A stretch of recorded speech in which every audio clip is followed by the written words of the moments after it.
प्रणाम भैया।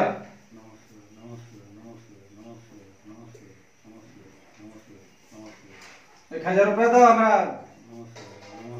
जाए के बाद दशहरा घूमे।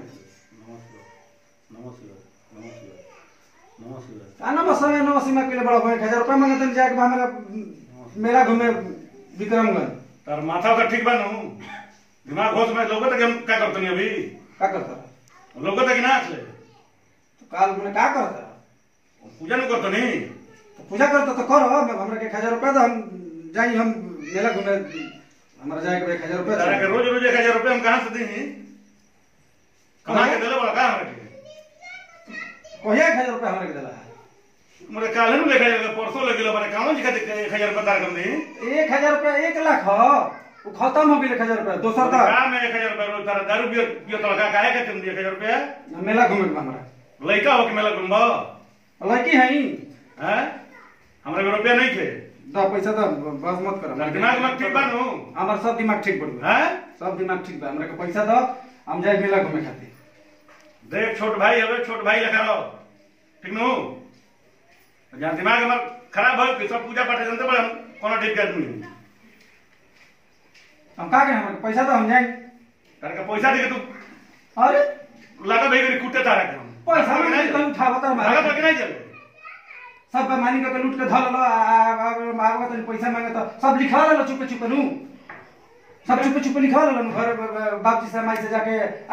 खेत बैंक में सब बैंक में जमा कर लो हमरा लिखा बनू सब हमरा पता पड़ ई क्या कहत तू सब हमारा मालूम सब हम जानते नहीं सब हमारा पता पड़ गई बात के हम अनाड़ी नहीं की हम छोट नहीं की अब छोट रहे तो सब जाके लिखवा लो बैंक में सब करवा लो घर बनवा लो हम कहा जाई अरे तुम बेमान है का हो ये सब लिखवा लो महल बना लो हम हमरा घर प्रति देला बड़ा हम प्रति हम प्रति में बनाई घर में है प्रति अपन है उठा लो घर मकान हम प्रति में हम का करम बैठ के अरे तो मेहनत करके कमाई बनी कोनो 2 नंबर का रुपया हो मेहनत करके कमाई बड़ा तब दो हमरो तो हिस्सा भइल हमार नहीं हिस्सा भइल छोट भाई के हिस्सा ना होला कामा जी का हिस्सा ला छोट भाई के आ तू जाके दिन भर निकलो तार भोरे निकलो तार आवत 10 बजे रात के कौन कमाई करता तू जाके हम कमाई करते हैं तबे न बनेले बन के या बैठ के मुंह लड़ाओ तो बड़ा भाई लूट के बनैले बड़ा है लूट के सब है जाना तरुए लूट के बनैले बड़ा बेमानी को तनको लाज के बड़ भाई से कैसे बतियो जाला तारा लाज बा बड़ भाई के छोट भाई से कैसे बतियावल जाला अरे का मतलब लइका न बड़ा कौन तो लइका बन स तो ठीक बन स तो हम तो लइके न हई का गयो बाबूजी का हो गई का हाल के बे तू लोग अरे देख नहीं घर रोज तो बाबूजी से हाल करत ठीक नहीं लगा गांव हाल के का कही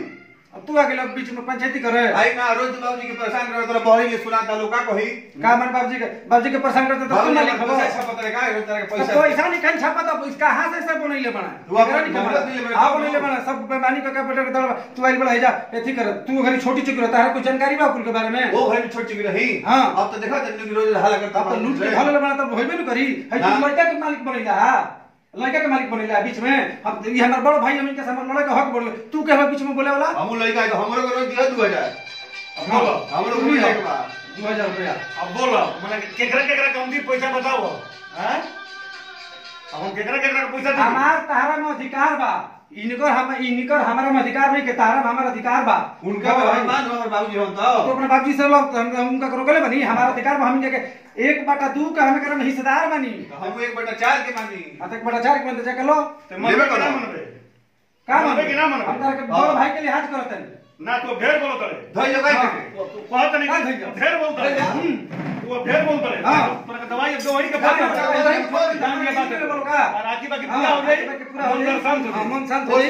हां होश में बानी होश में दो हां हम होश में बानी को दे दे तू जना बाप तो बोल हमरे के दवा बोल का ना मनबे होश में रहो हां तो हम ना जाए भाई हमरो बात की बात ठीक ना होई हां हमरो बात ना यही करी हां का करे तार आदमी हां तो तार आदमी का करी अकेले में तो दवा लगा दोनों बाप मिल के हमरा के रोज हाला मत करो घरे भाई हमरा के प्रति देला हम प्रति में हमरा के पैसा बा अरे वो दे तो नहीं ढेर देले बा हां ढेर देले बनी हां बेईमान कथि का कमीनी ना धमीनी बेईमान हमरा को बोली हां बेईमान होता का बेमार हो लो का ना हां बेईमान होता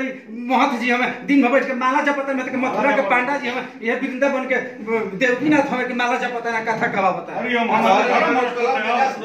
हां रोज कॉलम में जात रहो 1000 दो 1000 दो जब बैंक खुलल बा हमरा हक बा लेकिन हम जे कहला त हम अपन हमरा तो है दी हो हां क्लब में जाए चाहे क्लब में जात रहे होटल में जाए ते क्लब में जात रहे तू जाता रह मथुरा रो जल घरे थी वैष्णो माता रांची क्लब में तू जात हां रहे आर विक्रम में जे चौक पर तार कौन मंदिर आए थी लागल पड़ो जाके करो तारा अच्छा हां ठीक बता तारा काम दे तू ले लो ना देबो ना हां पंचायती बैठी काल बटाई सब फिर से बटाई बोला बजे मुझे कहते नहीं रे चलो चलो फिर से बंटवारे बटाई लेके आओ चलो लेके आओ चलो बंद करो